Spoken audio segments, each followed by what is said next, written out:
Compose, épisode 49. J'ai un très bon moral, on va dire ça comme ça. J'essaie toujours de voir les choses de manière optimiste. Et en fait, de par mon parcours où j'ai été indépendant quand même depuis plus de 10 ans, je me rends compte que je suis aujourd'hui dans la situation que je vis actuellement, je suis privilégié parce que mon entreprise fonctionne, parce qu'il y a du monde. Et que j'ai vécu des moments moins faciles et que je me dis, bon, dans cette période un peu compliquée, j'ai de la chance. Voilà. Donc oui, je suis conscient de où je me situe. Maintenant, oui, il y a des jours où tu te lèves le matin et tu dis, bon, pourquoi est-ce que je me fais encore chier alors que je sais que de tout ce que je vais générer comme... pour parler vraiment dur, c'est tout ce que je vais générer comme chiffre aujourd'hui, je vais quasi tout rendre soit à l'État, ce qui ne fait pas plaisir, soit dans mes investissements qui ne sont pas nécessaires au bon fonctionnement sur la durée. Et puis après, il y a les employés, les charges, tout ça, quoi. Donc, parfois, c'est un peu compliqué de voir les choses positivement, mais bon.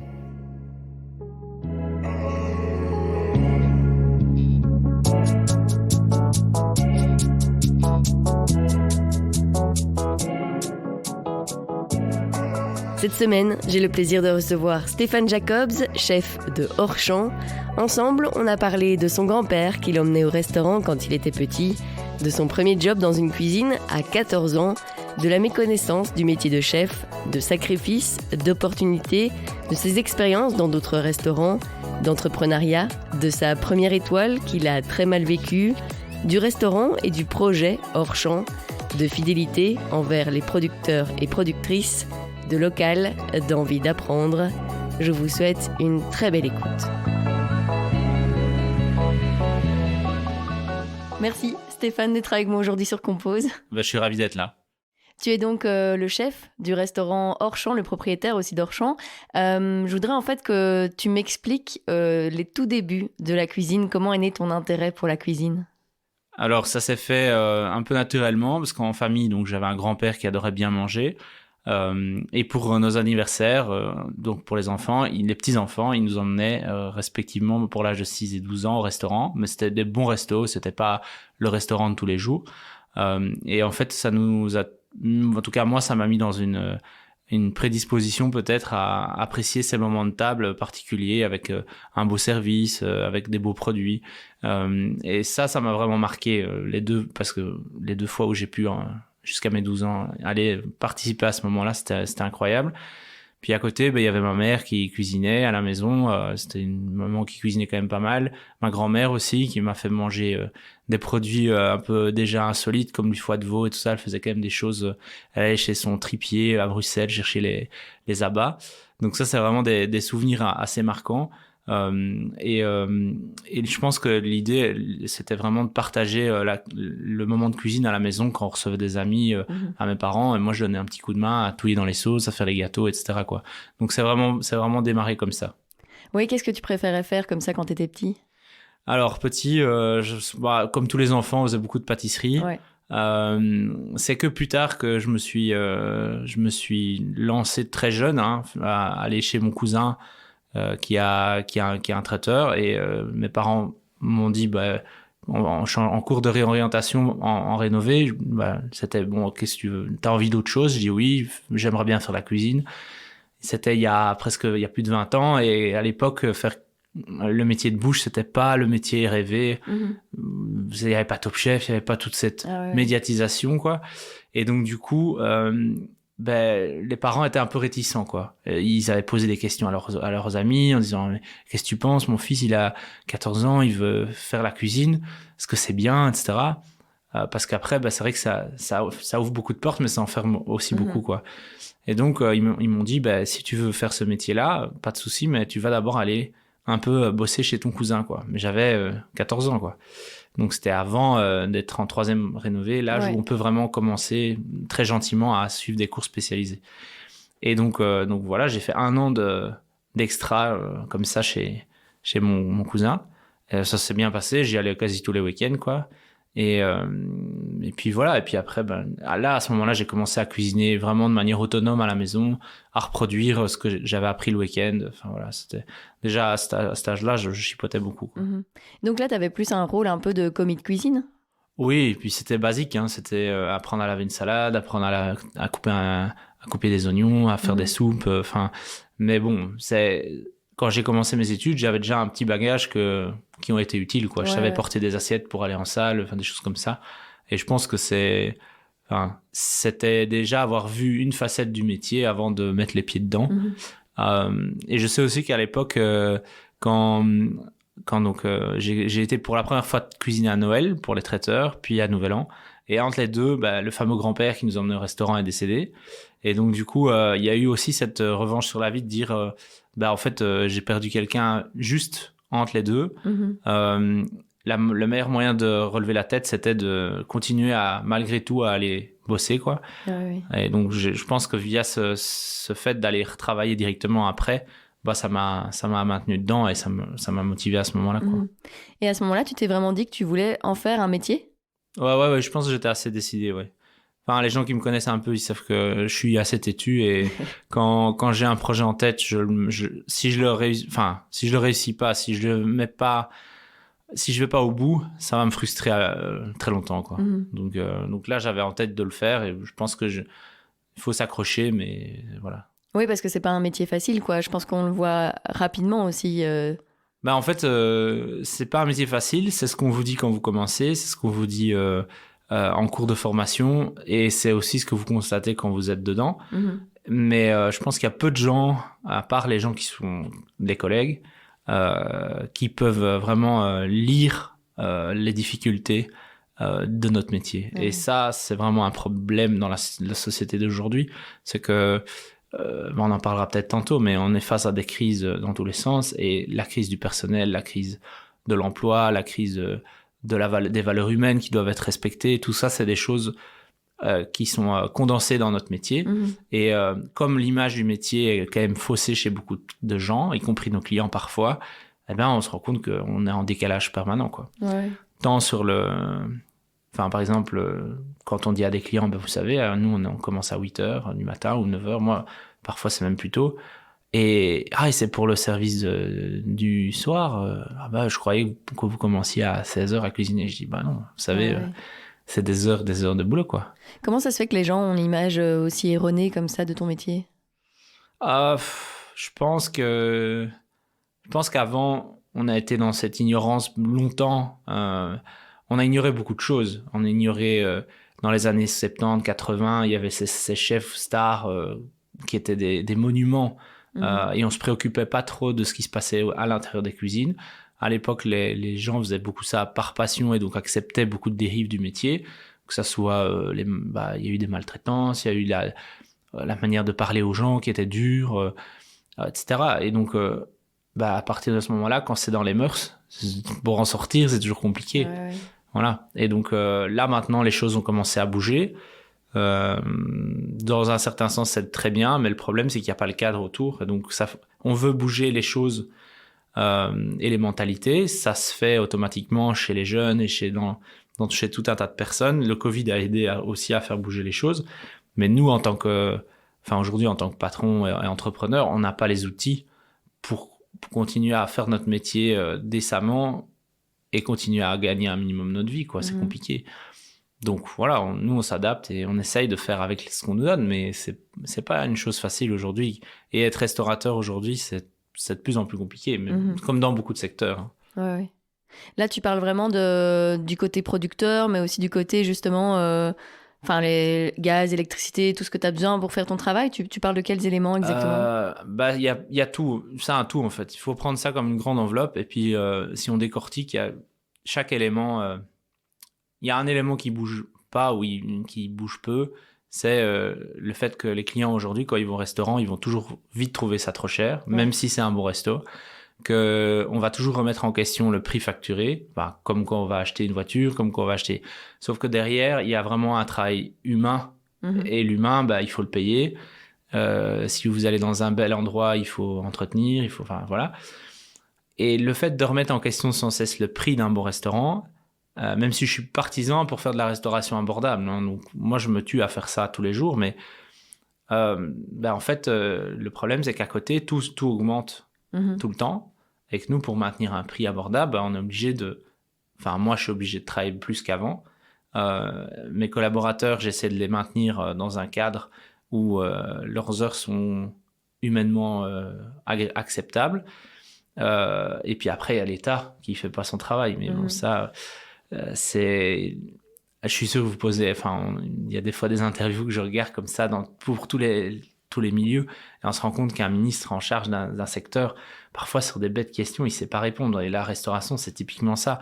Ces gens-là vont tout le temps au resto, mais je suis certain qu'ils savent pas à quelle heure les employés vont travailler, à quelle heure ils vont se coucher.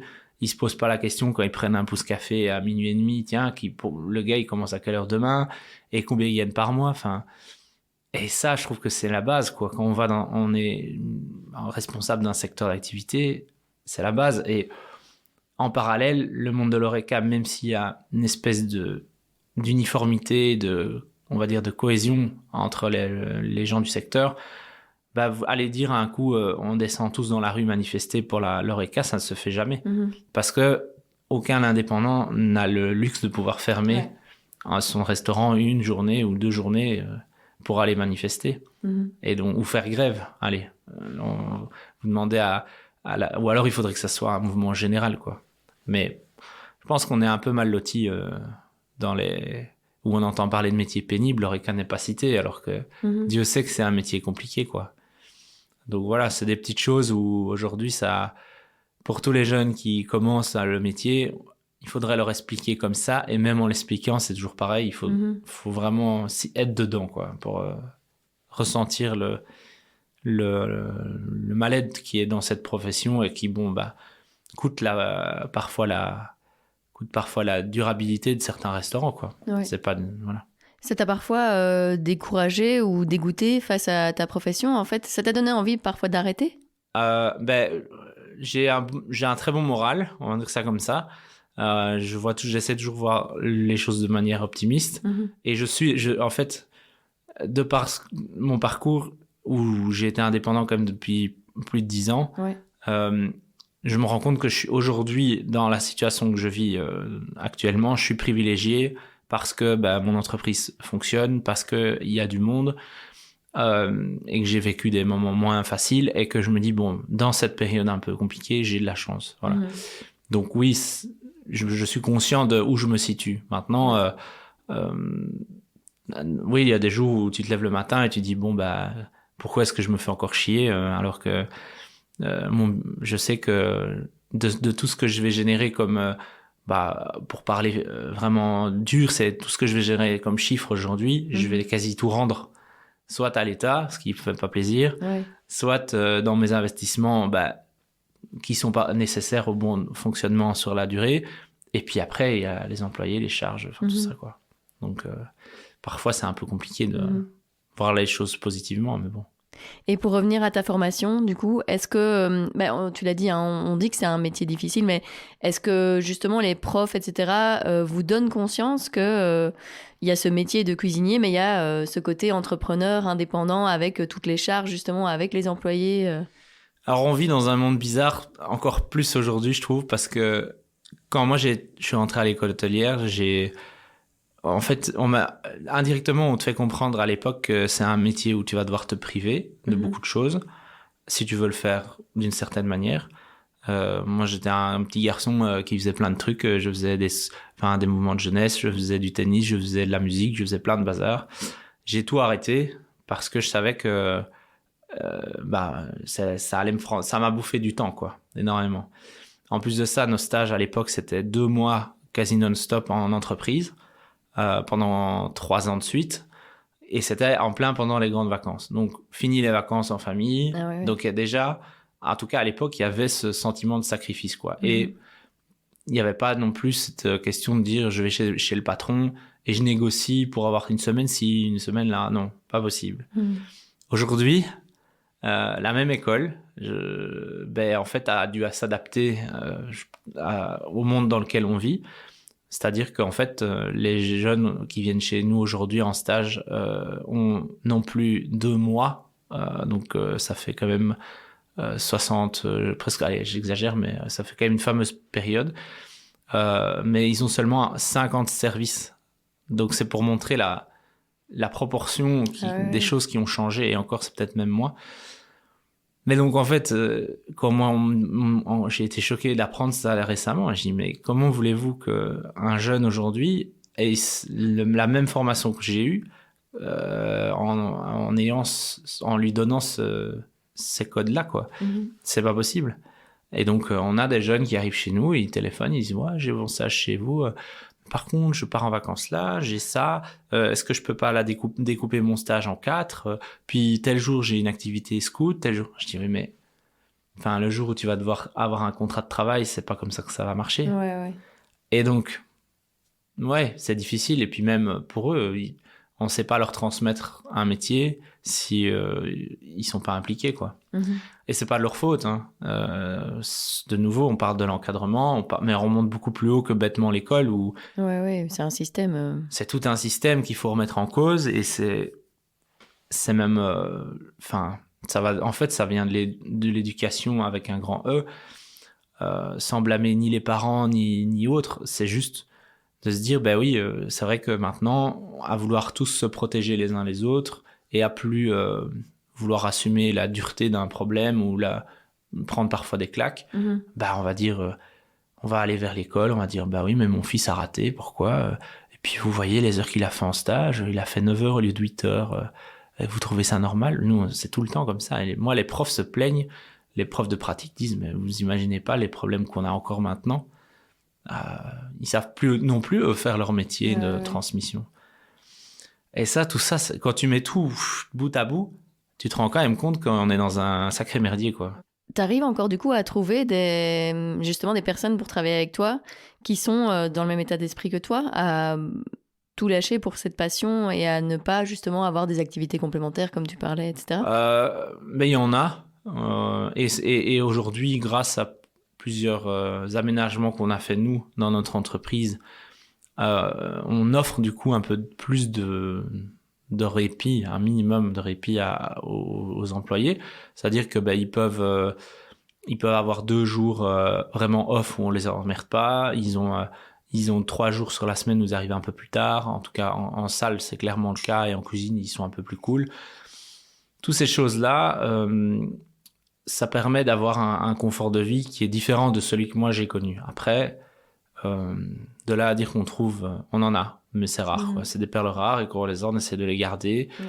Et quand on les garde, il faut bien réfléchir chaque fois qu'ils demandent quelque chose, voir si on peut pas leur faire plaisir en essayant d'adapter les choses pour que ça leur convienne.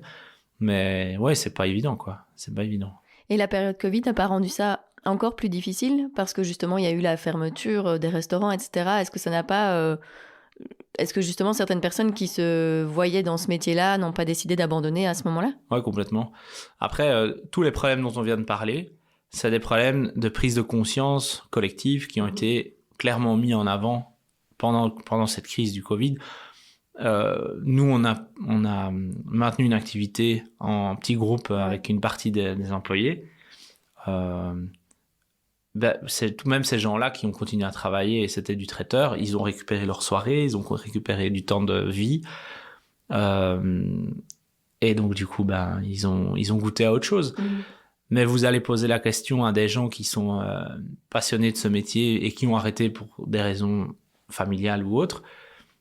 Il y en a beaucoup qui aujourd'hui, quand je les croise, ils me disent Steph, en tout cas, des fois j'ai envie de m'y remettre quand même, quoi. Ce métier ça te prend des choses, mais ça t'offre tellement d'autres choses aussi que en fait tu peux vite être tiraillé, quoi, en disant moi, si j'arrêtais aujourd'hui mon métier, alors c'est pas que j'ai rien, parce que j'ai plein d'autres choses où je suis passionné, mais ça ferait un vide, clairement, quoi.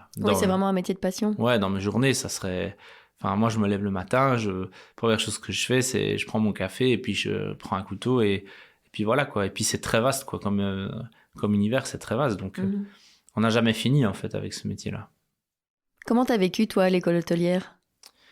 Alors, bien et mal. J'étais sans vouloir me vanter, j'étais plutôt un bon élève, voire très bon élève. Donc, j'étais allé là en me disant... t'as intérêt à cartonner parce que c'est important, c'est ton avenir. Enfin, moi, j'étais déjà très terre à terre à l'époque. Et puis, donc, j'ai voulu, pendant les 4 ans, faire le meilleur de ce que je pouvais donner. Et puis, à côté de ça, l'école hôtelière, c'est comme beaucoup de techniques. C'est aussi une nasse où beaucoup de jeunes atterrissent là un peu par hasard. Et donc, il y a un décalage énorme entre un élève appliqué qui veut bien faire, qu'on va vite traiter de tous les noms, lèche-botte, lèche-cul, voilà. On a 15 ans, donc c'est pas non, ça peut voler très bas. Et puis toi qui essayes de construire déjà et d'être appliqué. Donc, moi, je l'ai pas très très bien vécu. J'ai tenu les 4 ans. À la fin, ça allait mieux parce que tout le monde avait un peu grandi et moi, à 18 ans, t'as quand même t'as un respect aussi différent pour les gens. Mais la vraie revanche, elle est maintenant quand j'ai des gens qui m'ont croisé à cette époque-là, qui étaient soit plutôt moqueurs, soit plutôt taquins, et maintenant de voir à quel point ils peuvent être soit pas surpris, mais ça leur en fout un peu une claque quand même, un revers quoi, de la vie, de dire tiens, toi t'as réussi. Mais je dis oui, moi je savais que j'allais réussir et je l'ai fait quoi. Voilà. Après, c'est vraiment ça qui te faisait tenir aussi face aux critiques des autres? Les critiques, c'est les gens à qui on donne des compliments tout le temps, c'est pas des gens qui avanceront. Si au début, c'est clairement les critiques des gens, le regard des autres qui m'a fait évoluer. Et cette impression de ne pas être assez bon, beaucoup. Et puis après, parce que dans toutes les brigades, dans beaucoup d'endroits où j'ai été, je me sentais pas aussi bon que les gens avec qui je travaillais. Pourtant, j'ai des excellents contacts avec mes anciens patrons et ils m'ont toujours soutenu et ils m'ont toujours fait comprendre que je faisais bien mon travail. Mais je veux dire, à ce moment-là, en tout cas, le sentiment, c'est de dire bon, allez, il faut y aller, il faut encore plus donner. Et maintenant, c'est plus comme tu prends le rôle de patron, de responsable, c'est plus à toi de te mettre la pression et d'avoir une autocritique assez acerbe, de dire voilà, maintenant, c'est à toi de savoir poser le curseur et savoir ce que tu veux ou ce que tu veux pas. Et sans être non plus une crasse avec les gens avec qui tu travailles, quoi. Mais c'est toujours de monter l'exigence un peu plus haut quand c'est possible pour avancer, quoi, simplement. Et quand t'es sorti de l'école, t'as directement trouvé un restaurant où travailler? Oui, j'ai eu de la chance ou pas. Je pense que si je devais résumer les 5 ans, même peut-être après encore, c'est que je suis hyper opportuniste. Dès que j'ai une opportunité qui m'intéresse, je la prends et je me pose pas de questions. Excellent. Donc du coup, ça a toujours été comme ça. Moi, j'ai fait mon stage en dernière année dans un 2 étoiles qui était dans les Ardennes. Puis le patron est venu aux qualifications de fin d'année. Il m'a recroisé dans un couloir. Il m'a dit tiens, justement, si ça t'intéresse, je peux te proposer une place. Mais par contre, c'est vraiment, je finissais le 15 juin et je devais commencer le 23, quoi. Donc, j'avais pas de vacances, voilà. Mais j'ai dit ok, je prends. C'était une super place. Même si c'était en pâtisserie, moi, je m'en foutais. Je voulais avoir une bonne place. Et donc là, c'était parti, quoi. J'ai directement été travailler. J'ai même pas eu une semaine de congé, à peine. Et puis j'ai fait 1 an et demi là-bas. Et puis après, j'ai provoqué un peu la chance pour mon deuxième boulot en envoyant des CV dans des 3 étoiles en France parce que je voulais voir autre chose. Et puis j'en ai eu un qui a répondu. J'ai été voir le chef, j'ai été voir Monsieur Rollinger. J'ai été surpris de la manière dont il m'a reçu parce que c'était très familial et très encourageant, quoi. Et puis je me souviens, il est monté voir sa collaboratrice Fabienne, il est monté au bureau et puis il fait ouais, Fabienne, le petit belge, je l'engage, c'est bon. Je dis allez, sympa. Et après, c'est aussi nouveau des choses que j'essaie d'expliquer aux jeunes aujourd'hui, c'est que moi, quand je suis allé là-bas, j'ai demandé, entre guillemets, à avoir une place dans le 3 étoiles Michelin, qui était quand même, c'est un peu le Graal de pouvoir travailler dans ce genre d'établissement, et souvent, ça ouvre des portes pour la suite. Et lui m'a dit gentiment, il me dit écoute, j'ai pas de place aux 3 macarons maintenant, mais dans la brasserie, si tu veux, tu peux aller, quoi. Et beaucoup aujourd'hui, parce que c'est un monde qui fonctionne comme ça, aurait certainement dit oh non, moi la brasserie non, j'ai pas envie. Oui. Moi j'ai pas dit ça, j'ai dit ok, j'y vais, je veux vraiment y aller. Et donc j'ai commencé dans cette brasserie qui en fait n'était pas une brasserie, mais était c'est peut-être le restaurant où j'ai appris le plus parce que c'était tout rentré entier, les quantités de produits étaient incroyables. On débitait des Saint-Jacques, tous des produits de la mer, mais en quantité énorme, quoi. Donc, et puis j'ai eu un chef génial là-bas, donc du coup, ça change toujours la donne, quoi. Et puis après 3 mois, mon chef vient me trouver, il dit bon, on a une bonne équipe ici. Si vous voulez, j'ai négocié avec le grand patron que vous fassiez une tournante aux 3 étoiles. Et donc finalement, j'y suis allé. Donc au final, ouais, donc t'as bien fait. Voilà, tu te dis toujours, et puis moi j'ai même encore été plus loin. J'ai eu après, une fois que je travaillais dans le resto, comme je dis, je suis opportuniste. Donc un jour, j'entends parler qu'il y avait un événement à Paris avec le chef. Je dis, il y a moyen de venir ou moi je veux bien, gratos, je vais donner un coup de main. Excellent. Et puis ils m'ont dit, je demande au chef. Et c'était incroyable. J'étais avec le monsieur Rollinger, son second et son autre second. Et moi, j'avais rien à foutre là. Mais c'était super, quoi. Donc c'est des moments de vie partagés dans des conditions un peu spéciales avec qui m'ont marqué. Et puis après, tu te dis, voilà, c'est comme ça que j'aimerais que mes employés parfois agissent dans mon entreprise. Et il y en a qui le font, il y en a qui le font moins. Mais c'est comme ça que ça marche, quoi. Puis après, c'est toujours tout ce qui a été pour la suite, pour l'ouverture de mon resto, ça a été aussi de dire on saute sur une opportunité pour le premier restaurant. Puis là, j'ai jamais vraiment dû beaucoup chercher, quoi. Mais, Et pourquoi tu avais cette volonté de travailler en France ? En fait, j'ai vu un reportage sur ce chef-là et je le trouvais incroyable dans sa manière de parler, dans sa manière de voir il était visionnaire, il travaillait les épices. Alors je sais pas pourquoi, je saurais pas dire pourquoi ça me fascinait autant. Je pense que le reportage était particulièrement bien fait aussi, mais humainement il m'a pas déçu parce que c'était vraiment le personnage que j'avais envie de rencontrer. Donc voilà. Et puis après l'histoire, enfin à la maison avec mes parents, moi en fait mes parents n'ont jamais compris. Enfin maintenant ça va, mais entre mes 18 et mes 23 ans, avant que j'ouvre mon premier resto, ils n'ont jamais compris mon métier.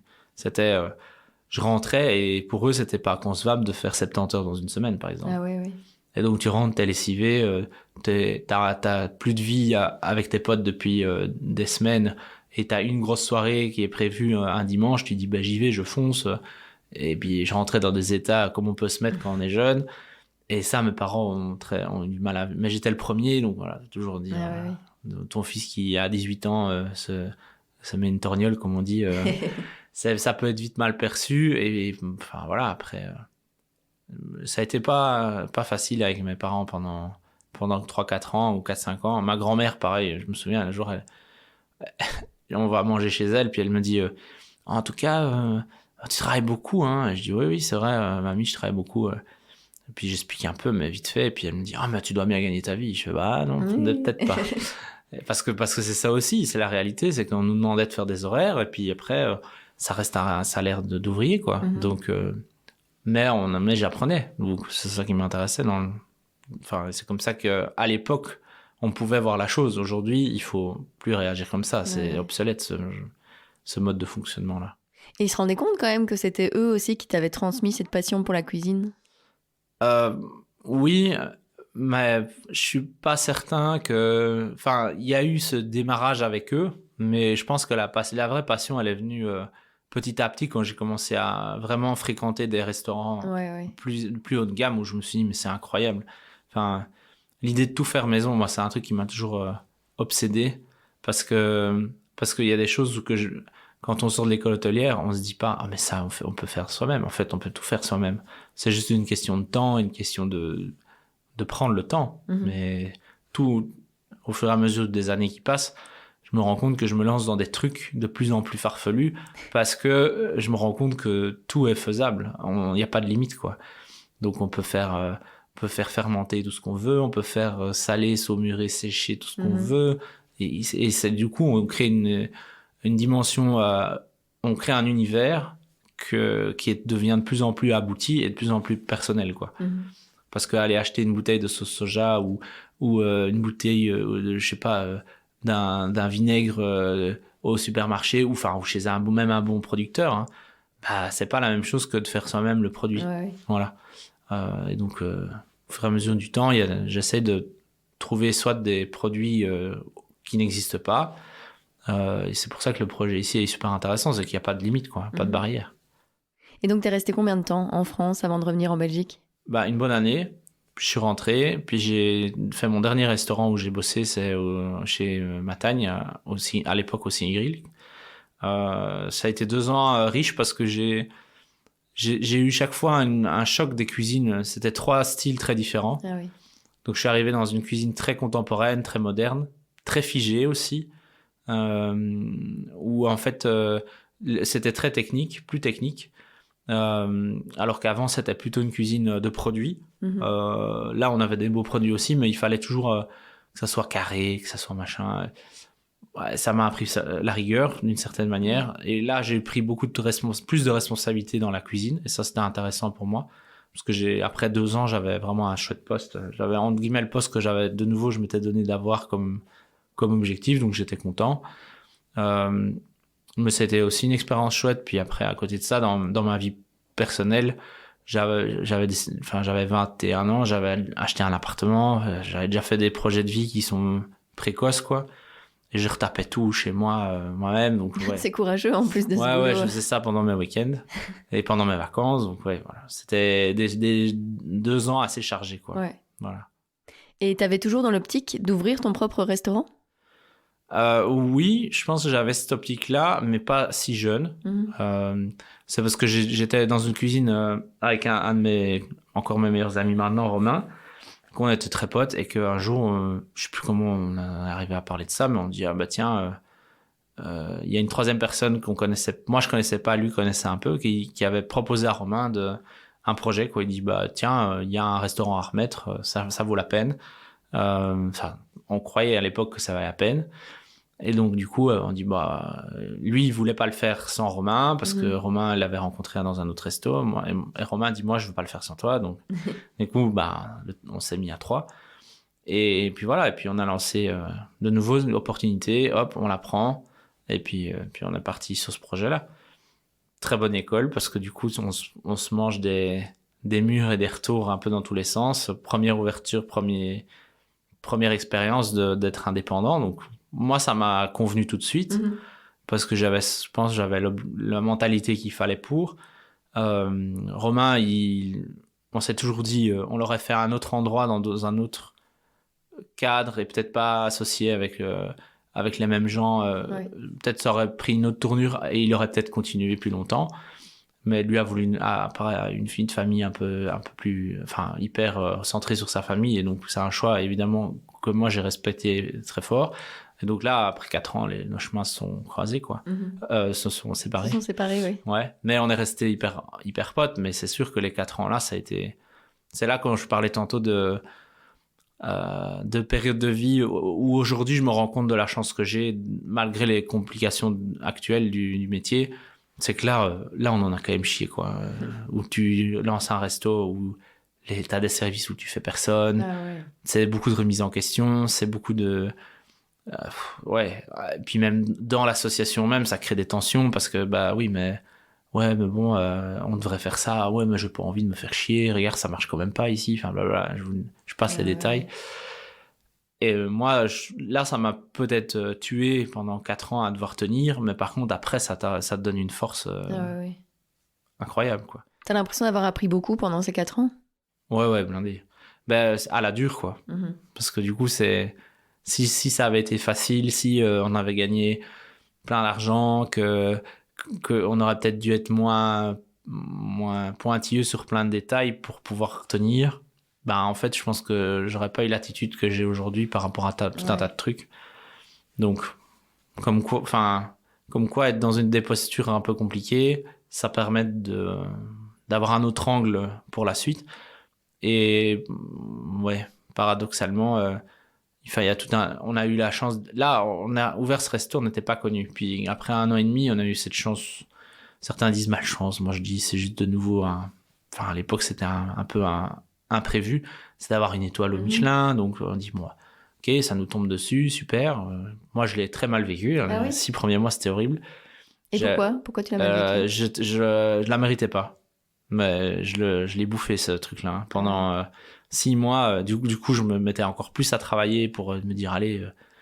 Et j'avais un de mes meilleurs amis qui est toujours un de mes meilleurs potes maintenant, qui est restaurateur, Damien. Et je suis toujours, à cette époque-là, c'était des discussions où moi je disais, mais putain, pourquoi toi t'as pas cette récompense? Tu le mérites plus que moi, parce que c'est un grand cuisinier. Et que moi, à l'époque, j'estimais pas avoir droit à ce genre d'égard, quoi. Donc. Et aujourd'hui, tu penses toujours ça? Alors aujourd'hui, c'est marrant parce que je m'en fous un peu. Mais pas que de ce guide-là, de toutes les récompenses. Ouais. Moi, je cours plus après ça depuis longtemps. L'important, c'est que mon restaurant soit vivant, soit à mon image, que je puisse faire passer ce que moi j'ai envie de mettre dans les assiettes. C'est pour ça qu'on travaille avec ces formules qu'on a chez nous, c'est-à-dire menu à l'aveugle, enfin voilà. Les récompenses suivent, tant mieux. Elles suivent pas, tant pis. Mais globalement, on est gâté, quoi. On a des belles cotes. On a une bonne médiatisation de l'endroit parce qu'on ment pas aux gens aussi. Tu vois, on n'est pas dans de l'esbrouf, on n'est pas dans chaque projet qu'on lance, on le fait à fond. Tu peux appeler tous nos fournisseurs et tous nos producteurs. C'est tous des gens avec qui j'ai une entente qui est nickel, parce qu'il y a vraiment des vrais échanges de fond. C'est pas juste dire on fait genre pour les guides, quoi. Ça, on veut pas, quoi. Enfin, moi, je travaille pas comme ça et je l'ai jamais fait, mais voilà, si ça tombe aujourd'hui, ça tombe pas, tant pis, c'est pas, ça change rien pour moi. C'est plus sain, cela dit, de fonctionner comme ça.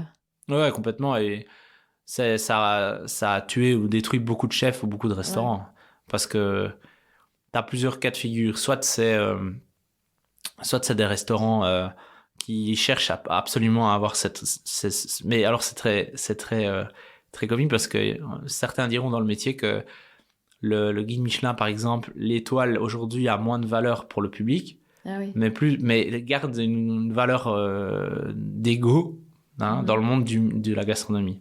Donc apparemment, je dis bien apparemment puisque moi c'est pas mon cas, mais il y a quand même un ego à avoir, à rentrer dans ce cercle déjà, de 1, 2, 3 étoiles, et puis une fois qu'on y est, après ils se regardent parfois un peu tous en mode on fait partie du club. Moi j'y serais, tant mieux, j'y suis pas, tant mieux, ça change rien.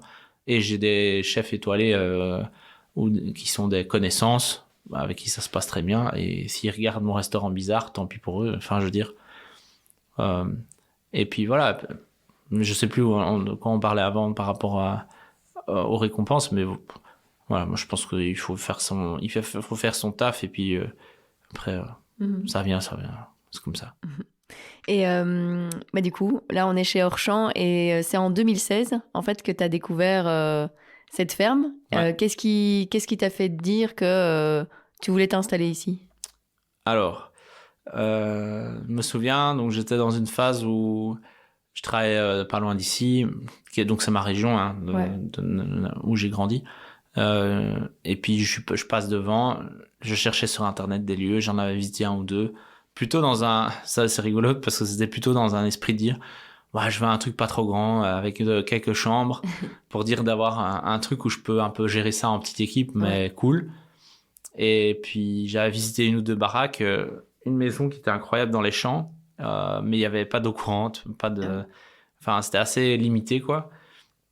Et puis un jour je vois cette ferme, je regarde plusieurs fois, je me souviens, je retourne sur la page plusieurs fois, elle était pas très chère. Je dis c'est bizarre, je vais quand même aller voir parce que ça me paraît une belle opportunité, quoi. Et puis j'avais appris de ce que j'avais ressenti dans mon ancien resto, que il y avait des éléments clés pour commencer une entreprise, et la première chose où je m'étais dit mais t'as intérêt à remplir ce critère-là, sinon c'est mort, c'est la localisation, quoi. J'avais dit ça, si je prends un truc, ça doit être méga bien mis, etc.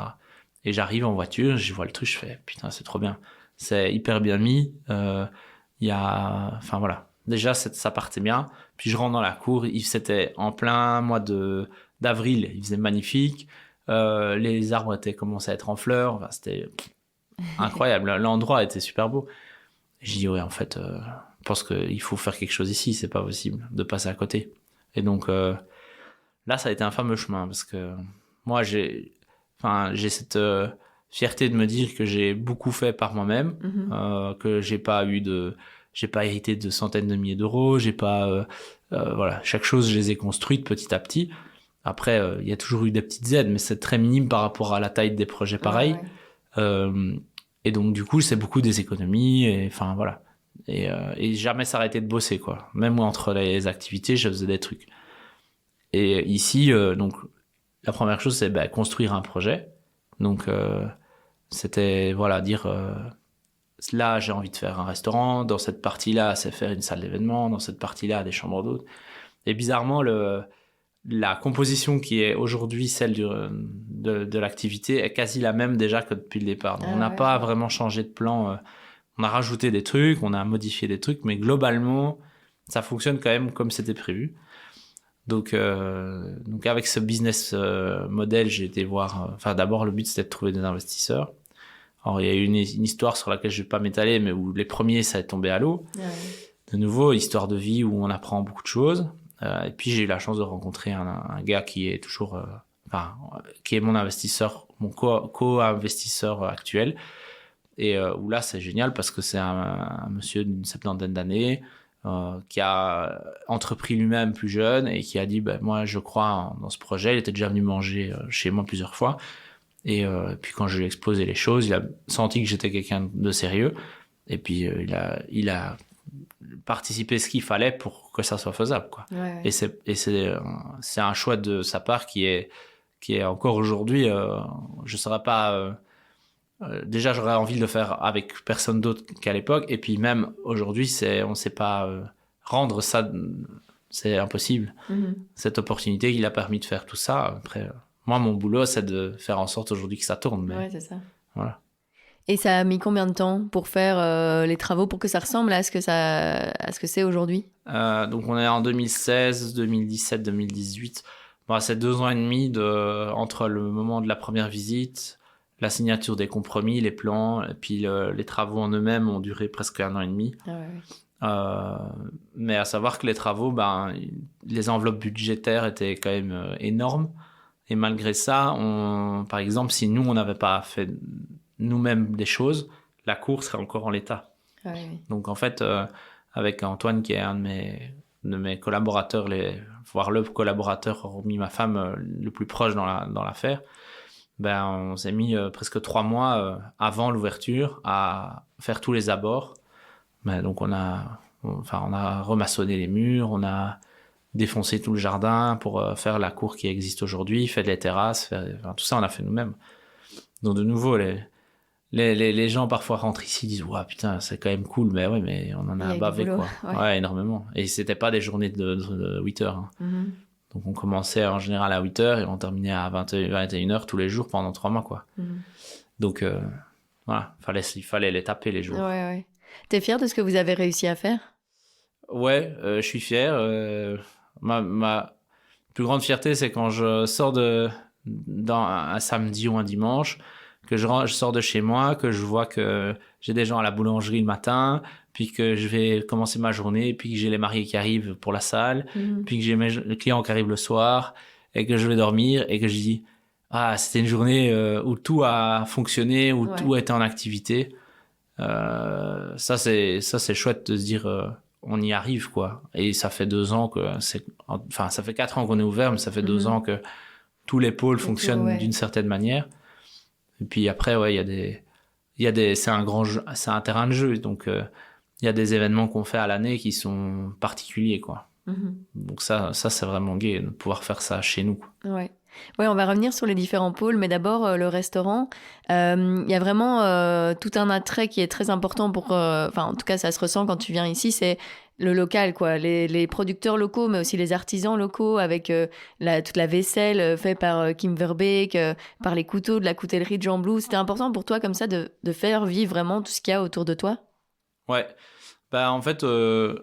j'ai tiré l'enseignement de mon premier restaurant où je me dis oui, il faut créer une âme, mais une âme ça va vraiment à l'essence même de ce qu'on entreprend. Donc chaque élément a été réfléchi. Déjà il n'y a pas eu de décorateur qui est passé ou quoi, ça a été fait chaque fois moi avec l'artisan en question, même avec l'architecte mais c'est toujours des décisions qui ont été faites en interne, de dire ok, on réfléchit à comment est-ce que nous on voit les choses et on les met en pratique. Mais donc chaque élément a été réfléchi ou récupéré ou dealé avec des acteurs de la région, quoi. Et donc c'est passé par les tables, par les vieux fauteuils qu'on a restaurés. Dans les chambres, c'est la même chose. Tous les meubles sont chinés et retapés par la ressourcerie namuroise. Et puis on a aussi, parfois c'est rigolo, mais Kim par exemple, c'est un partenariat qui est commencé avant le resto. Et j'ai été son premier restaurant à lui acheter de la poterie. Donc c'est une histoire quand même particulière. Donc on a permis de lancer des gens aussi. Là, les couteaux, bon, ici on travaille avec un autre coutelier en plus parce que l'idée c'est pas de s'arrêter à un seul partenaire, mais les couteaux, c'est aussi une histoire où j'ai été voir ce monsieur qui a quand même presque 60 ans ou peut-être même 60 ans et j'ai dit moi j'aime bien votre modèle de couteau, mais c'est un couteau pliable, il me faudrait un couteau à lame fixe. Et il me connaissait de la région et donc je l'ai entre guillemets d'abord incité à lancer ce couteau-là. Ce couteau-là n'existait pas avant qu'Orchamps existe. C'est lui qui a à un moment dit ok, je vais prendre le pari d'acheter les lames et de monter les couteaux, etc. Et maintenant il en vend à plein d'autres restos, mais nous on a de nouveau été on va dire le moteur peut-être pour lancer un projet. Et ça, je pense, sans vouloir parler à sa place, que ça a redynamisé aussi sa boutique d'une certaine manière. Donc tant mieux. Mais je pense que chaque chose, il faut les voir comme ça. La fidélité avec laquelle on travaille avec nos producteurs, ça permet d'avoir des produits particuliers, ça permet d'avoir ça peut aller très loin en fait, comme réflexion. La truite, quand ils ont des œufs de truite, frais, ils me les gardent. Or, c'est pas un produit qu'ils sont censés faire. C'est vraiment c'est parce que il y a un échange, un partenariat sur le long terme. Le producteur d'agneau, si j'ai besoin de parties spécifiques, même si on travaille beaucoup en viande entière, ils vont se décarcasser, c'est le cas de le dire, pour aller chercher le produit, quoi. Donc, la fidélité, c'est important. Ouais. Et du coup, t'as été les voir un par un, ces producteurs, au début, quand t'as lancé Orchamps? Comment t'as fonctionné? Ça s'empile. Ça veut dire que ça a commencé déjà avant le restaurant. Oui. Et puis d'année en année, c'est des contacts qui se font. Ce qui fait que maintenant, on est à, je crois, beaucoup. Parce que dans la pièce ici, ils sont tous au mur. Mais ouais, on a facilement 25 partenaires suivant les saisons, suivant les produits. Et ça continue de grandir, quoi. Donc, oui, et puis il se passe parfois le mot. Puis moi, parfois, il me manque vraiment quelque chose. Donc, je vais faire des recherches. Il y a un gars qui a fait des canards, je lui ai demandé de faire des oies. Alors, il fait des oies maintenant. Mais de nouveau, c'est une demande de ma part en me disant, j'arrive pas à trouver ce produit-là chez nous, en local. Donc, il faut faire quelque chose. On trouve la bonne personne et lui fait un super travail dessus. Et puis ça donne quelque chose de bien. Et puis toi-même aussi, ici, tu produis aussi des légumes pour le restaurant, quoi. Pourquoi c'était important de rajouter ça, la partie... de cultiver toi-même? Peut-être parce que, de nouveau, d'aller au fond des choses, quoi. Ouais. Et ça me permet de comprendre la saisonnalité d'une bien meilleure manière que quelqu'un qui n'a pas de jardin.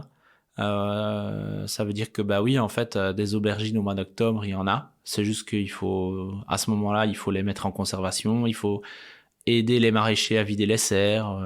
Tomates vertes... va faire un marché ou demander à un grossiste des tomates pas mûres, il va te regarder, il va faire, mais moi je vends pas ça. Pourtant, c'est ce qu'il y a le plus au mois de septembre. Et donc c'est tous des produits que je n'aurais jamais pensé à travailler avant. Et grâce à l'échange qu'on peut avoir avec des maraîchers, mais aussi parce qu'on a un jardin, on se rend compte que nous on n'aime pas jeter, donc forcément on fait avec ce qu'il y a. Et puis Antoine qui est au jardin chez nous est une personne incroyable dans le sens où il a cette soif d'apprendre autant que moi et de comprendre autant que moi. Donc, chaque fois qu'il y a une plante qui ne va pas comme il veut, il va se renseigner pourquoi, il va peut-être changer la variété, d'année en année, on voit dans les assiettes ce qui a fonctionné ou ce qui n'a pas fonctionné. Si même dans une variété de plantes, on en a mis 5, il y en avait une qui était mieux que les autres, on va la cibler, enfin voilà.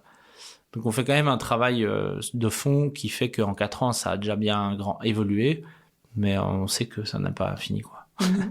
C'est jamais fini. Et puis il y a la partie boulangerie aussi. Ouais. Pourquoi tu as voulu rajouter ça?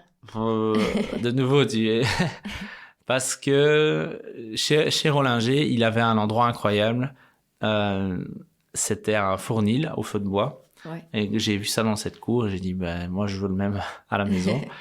Et puis, donc, dans mon premier resto, c'était pas faisable, forcément.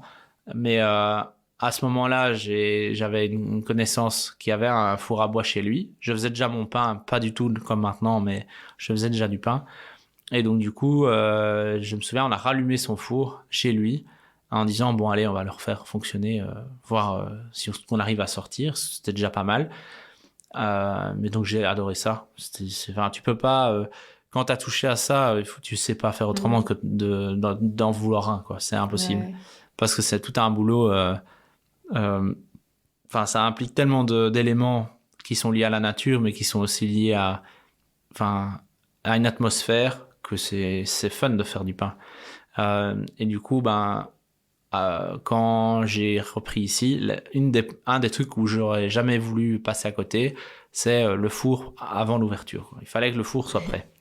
Excellent. Donc voilà. Donc là, je me suis mis à maçonner pendant 2 semaines, construire tout le four. Ah oui. Et puis autour donc le four était prêt. Puis au-dessus on a mis un abri pour quand même pouvoir travailler à l'abri, mais qui était rudimentaire. Enfin, c'était un bel abri, mais très simple. Ouais. Ça a duré 1 an. Puis on a eu le Covid. Donc du coup pendant le Covid, on a décidé de retaper tout ce qui était autour du four pour en faire un atelier de boulangerie. Ne fût-ce que pour nous, mais aussi surtout pour la suite. Ouais. Et du coup, une fois que cet atelier est né, on a ouvert la boulangerie. Mais dans les petits papiers d'Orchamps, le but n'était pas de faire une boulangerie. Ouais. Et puis après, faire de la boulangerie, c'est une passion. Et en même temps, je suis autodidacte là-dedans. Donc, le pain, je l'ai appris à le maîtriser et à le comprendre beaucoup. Parce que j'ai des boulangers qui, quand ils viennent chez nous, parce qu'il y a un boulanger ou une boulangère ici qui travaille pour moi, qui fait cette partie-là. Ouais. Mais tout son travail, je sais le faire et j'essaye de lui transmettre ce que moi je connais. Et elle est très douée, donc ça va vite. Mais je veux dire, c'est quand même quelque chose de particulier, quoi. C'est pas quelque chose de mathématique, le pain. Et donc, du coup, ça en devient quelque chose de passionnant. Et puis, il y a tous les à côté, que ce soit à la viennoiserie, tant que ça touche à l'univers du pain, c'est quand même c'est de nouveau un terrain de jeu assez vaste, quoi. T'as toujours ce besoin d'apprendre de nouvelles choses? Ah ouais. Moi, dès que c'est trop monotone ou que, les menus chez nous, j'essaye toujours de faire des nouvelles choses. Ouais. Ça fait 4 ans et 8 menus ou 9 menus par an, et il y a toujours des nouveaux trucs dedans. Après, tu te casses parfois la pipe, mais c'est le but aussi. Ouais. Il y a des clients qui viennent régulièrement et disent chez vous on mangera jamais 2 fois pareil. C'est important parce que sinon tu t'emmerdes d'aller au resto à manger la même chose tout le temps. Tu te considères plus comme un chef ou comme un entrepreneur? Un chef. Ouais, parce que j'ai fait des choix dans mon entreprise où tu pourrais dire de prendre plus de monde en cuisine et toi avoir un rôle en retrait. Ouais. Moi c'est l'inverse, je préfère garder ma place en cuisine, même si pour le moment c'est un peu prenant, mais avoir des gens qui sont chacun qualifiés dans d'autres aspects de ton entreprise où toi, soit ça te fait chier, soit c'était moins bon qu'eux, ouais. Et ils font ça très bien. Donc oui, c'est important de bien savoir s'entourer. Ah ouais, ça c'est une leçon que j'ai appris tout le monde apprend ça dépend, après c'est de le comprendre, mais ouais, d'office, c'est hyper important. J'ai ma femme qui est quand même toujours là pour les moments compliqués, pour la com, pour tout ça. Et si le restaurant marche, c'est aussi grâce à ça. Antoine en a parlé. Puis après, il y a quand même chaque ingrédient d'une entreprise, mais aussi d'un restaurant. S'il y en a un rouage qui est pas bon, ça se ressent. Donc il faut se battre pour que tout s'emboîte bien, quoi. Ça vous a fait peur à ta femme et toi de travailler ensemble, ne fût-ce que sur l'aspect aussi financier, quoi, d'être à 2 dans un projet comme ça en tant qu'indépendant? Oui et non, parce que je pense qu'on a des chemins de vie différents et objectifs de vie différents, mais en même temps, il y a plein de routes qui se croisent, et c'est ça quand on a compris ça, moi, j'exigerai jamais d'Aurélie certaines choses, parce que c'est pas dans son tempérament, et elle m'apporte en retour d'autres choses où moi j'ai besoin de ça sans vraiment le savoir, et dans l'autre sens, je pense que moi je lui amène une certaine stabilité, et puis même un côté, une oreille aussi, parce que voilà, on parle beaucoup, quoi. C'est important dans un couple, surtout quand on bosse ensemble, et on se dit les choses. Si on n'est pas d'accord, on le dit, et voilà, c'est important.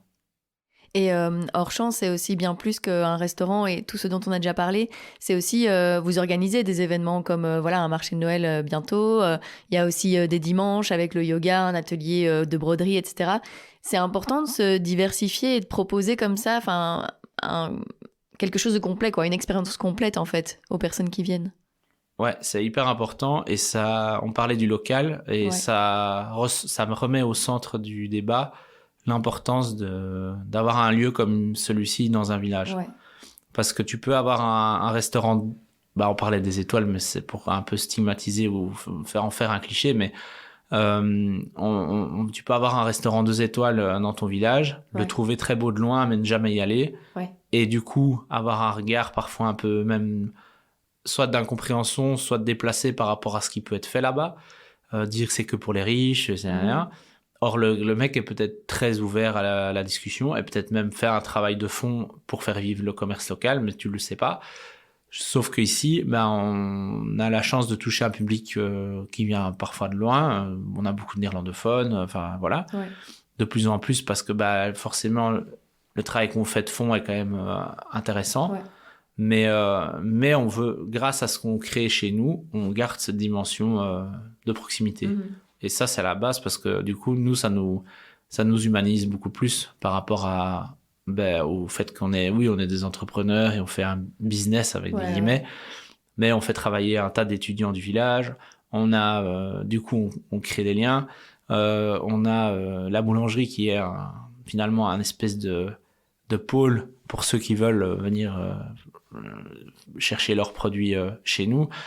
Et puis après, à travers les événements qui vont dans tous les sens, avec tous les styles, en fait, c'est vraiment les familles qui viennent profiter du lieu. Et ça, c'est super gai à voir, quoi.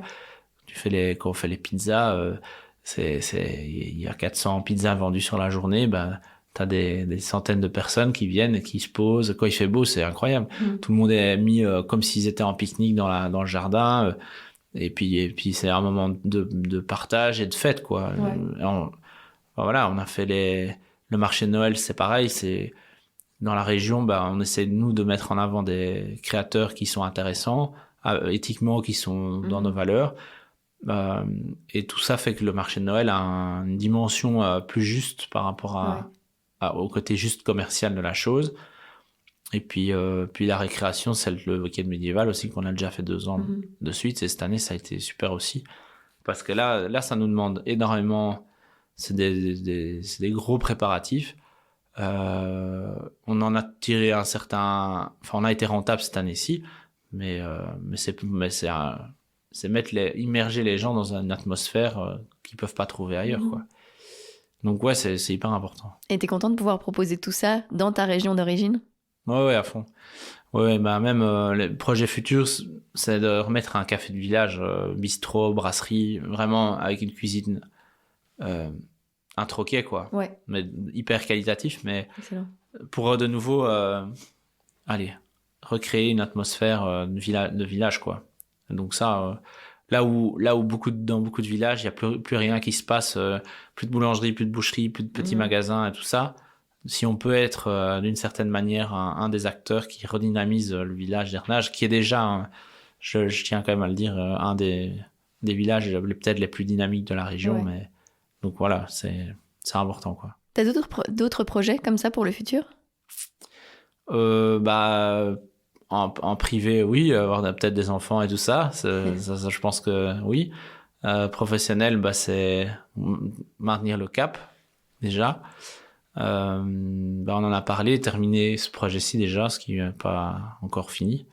Et après, c'est des petits trucs, quoi. Mais mon épanouissement personnel, il est dans ma vie privée et ma vie pro, mais c'est quand même tourné autour de ce qui se passe ici. Ouais. Après, j'ai pas envie de m'étendre ou de faire des trucs dans d'autres villes. Enfin, ça, c'est pas mon délire. Ouais. Moi, je crée un univers et un espace ici qui est déjà bien assez grand. Et puis après, je m'arrêterai, je pense, là, parce que c'est pas faire s'éparpiller, faire du consulting, faire des trucs. Ouais. Parce que financièrement, c'est vrai que ça aide. Mais c'est pas spécialement... Je dis pas que je le ferai pas un jour, hein, mais c'est pas spécialement mon objectif, quoi. Je vais te poser la dernière question du podcast. Qu'est-ce que tu aimerais oser faire et que tu n'as pas encore fait ? Dans n'importe quel domaine, privé, professionnel. Qu'est-ce que j'aurais ? Oh purée. Ouais, c'est peut-être très bizarre de dire ça, mais ça a un rapport avec toute la discussion qu'on a eue au début. J'aimerais bien être un ambassadeur, en fait, de toute cette période un peu noire qu'on traverse, et de pouvoir aller cogner aux bonnes portes et de faire bouger les choses. Ça, si je pouvais le faire, je le ferais. Mais parce que j'ai un côté un peu militant, je crois. Ouais. Tu vois ? Mais bon, c'est plus le temps, je sais que c'est énergivore, et donc je me préserve en commençant pas ça. C'est une question de temps aussi, pour l'instant. Ouais, mais je pense que c'est important. Enfin, faire bouger les choses. Là, je me sens un peu passif par rapport à ça. Et je me dis, faire bouger les choses par rapport à tout ce qui tourne pas trop rond, ce serait bien. Trop bien. Merci beaucoup. Avec plaisir.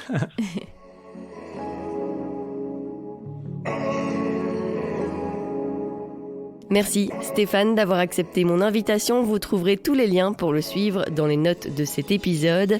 J'espère qu'il vous a plu. Alors si c'est le cas, n'hésitez pas à me le faire savoir en laissant commentaires et étoiles sur la plateforme que vous êtes en train d'utiliser pour écouter, et à vous abonner à Compose sur tous les réseaux sociaux. Et puis si vous voulez m'aider à développer ce projet, n'hésitez pas à le soutenir financièrement via Patreon. Compose est un podcast réalisé entièrement par moi, Julie Mouvet. Le générique a été produit par le talentueux Nucci. On se retrouve dans 2 semaines pour un nouvel épisode.